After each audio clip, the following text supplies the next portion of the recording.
Hoy vamos a hacer un viaje al pasado, un recorrido visual para entender cómo fue que aprendimos a hablar con las computadoras. Veremos cómo pasamos de teclear líneas de código súper crípticas a los gestos intuitivos que usamos todos los días. A ver, ¿nos hemos puesto a pensar en esto? ¿Por qué la tecnología se siente tan natural, tan intuitiva hoy en día? Damos por sentado que podemos tocar la pantalla, arrastrar un icono, pero ¿saben qué? No siempre fue así. Hubo una época en la que usar una computadora era como aprender otro idioma. Y para entender cómo llegamos hasta aquí, pues tenemos que echar un vistazo al pasado.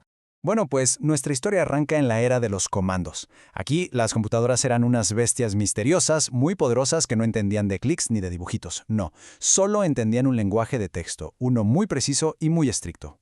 Y para empezar bien, hay que entender quién es el protagonista que casi nunca vemos, el sistema operativo. Es ese software fundamental que lo maneja absolutamente todo, desde lo que tecleamos hasta lo que vemos en la pantalla. Pensemos que es como el traductor indispensable entre nosotros y los fierros de la máquina.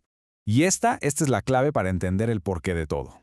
Al principio, las computadoras eran pero tan caras, que su tiempo de procesamiento era lo más valioso del mundo. O sea, la eficiencia de la máquina estaba muy por encima de la comodidad de la persona que la estaba usando.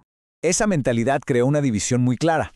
De un lado teníamos la línea de comandos, un diálogo seco, puras letras, y del otro, lo que usamos hoy, la interfaz gráfica de usuario, que es un mundo visual donde los objetos se pueden tocar y mover directamente. Miren esto. Para algo tan simple como mover un archivo, había que escribir un comando así. Cero intuitivo, ¿verdad? Había que memorizar una sintaxis súper compleja para las tareas más básicas. Era un mundo diseñado para especialistas, no para el resto de la gente. Pero en un centro de investigación allá en California, un grupo de visionarios dijo, tiene que haber una forma mejor de hacer esto, y estaban a punto de empezar una revolución, una que cambiaría la computación para siempre. A ver, la idea de interactuar visualmente con una computadora no salió de la nada. Empezó por ahí de 1963 con Sketchpad, que demostró que se podían manipular objetos en una pantalla. Y 10 años después, Xerox PARC tomó esa idea y construyó la computadora Alto, una máquina que ya tenía todas las piezas del rompecabezas moderno, ventanas, iconos y hasta un mouse. La reacción a esta nueva tecnología fue brutal. Para pioneros como Alan Kay, ver esta interfaz funcionando fue, en sus palabras, como Moisés separando el Mar Rojo. Fue una revelación. En ese instante supieron que esto iba a cambiarlo absolutamente todo. Entonces, ¿cuál era la magia detrás de esta nueva interfaz? Bueno, se basaba en un concepto clave, la manipulación directa. En lugar de tener que recordar el nombre de un archivo, ahora se podía ver como un icono. En vez de teclear un comando, simplemente se arrastraba. Las acciones eran instantáneas y, lo más importante, se podían deshacer.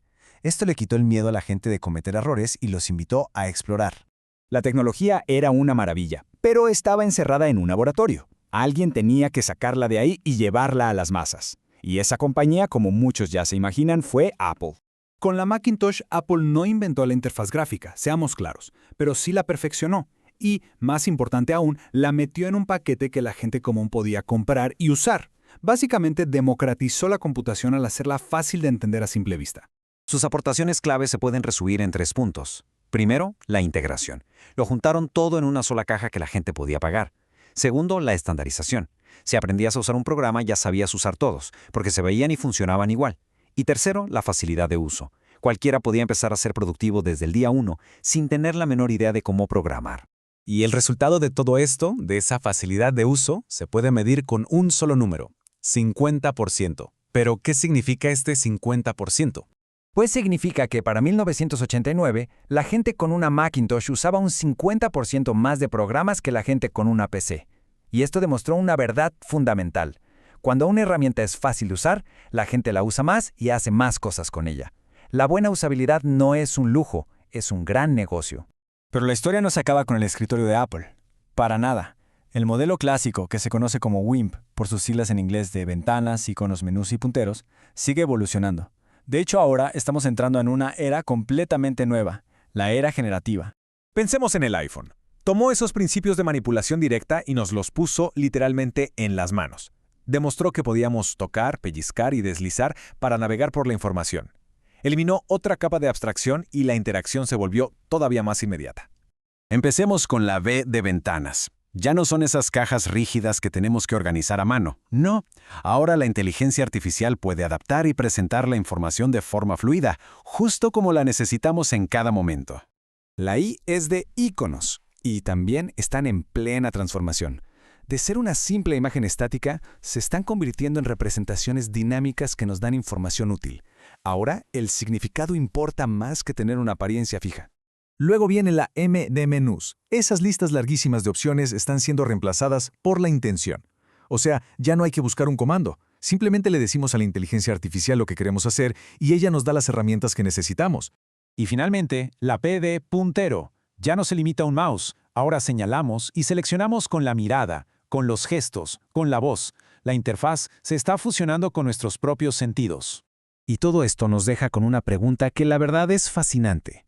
Pasamos de un control total pero súper complejo con la línea de comandos a un control intuitivo con la interfaz gráfica.